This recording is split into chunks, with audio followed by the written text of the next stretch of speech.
Hey everybody, I'm out here running the Vertex body list today so everybody can get a better view of what's going on in there, and really just wanted to discuss the all-wheel steer options here a little bit because some people still don't quite understand. So in case you didn't know or don't know why, the stock Vertex transmission has counter-rotating drive shafts. The front housing has the ring gear on the left-hand side, and the rear housing has the ring gear on the left-hand side of the differential. So that means the two outputs of the drive shaft spin opposite directions, clockwise, counterclockwise. Because of that, you cannot just put a front axle into the rear and have it work properly. What'll happen is your rear axle will then spin the wrong direction. It'll rotate backwards when the front is going forwards. The solution for most people up to this point has been to get the Dremel out and hog out the diff housing and flip the ring gear to the other side. You can do this either using the front or the rear differential. It doesn't matter. You have to use the full set. The ring and pinion go together. I think if you keep the front ring and pinion set in there, you have to convert it to a low pinion, and if you use the rear gear set in the front housing, flip it to the other side, you can keep your high pinion. But anyway, some people don't quite understand the flipping the ring gear thing, and that physically is moving the ring gear from the left side of the housing to the right in order to work properly.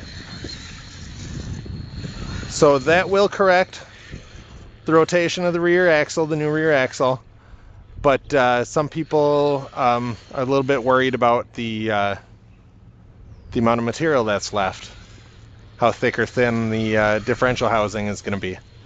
I've created a solution, bolts right on in about 10 minutes, that will allow you to put a stock front axle in the rear and have it rotate the right proper direction. So this is what I got going on here. What it uses is two plates here and two gears. I got a 21 tooth gear in here, 22 tooth here, creating an additional 5% overdrive. It takes the rear output and changes direction. So now, front drive shaft, if you can see it there, is spinning clockwise if you look at it from the rear, and the rear is spinning clockwise. So this is a stock front axle housing, complete front stock axle off of a takeoff, and works just great. I've got a total of 38% overdrive right now, and I've still got the factory shift mechanism working with the Deviate Customs dig unit in there. All this is done with the Shift RC's servos.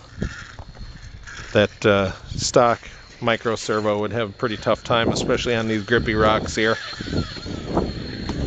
activating or deactivating that dig unit, but this Shift GT3S does a pretty good job of it.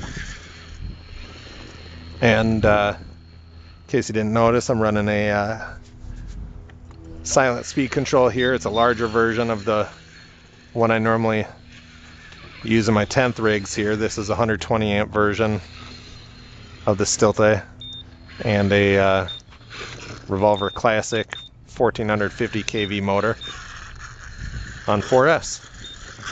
So there you go.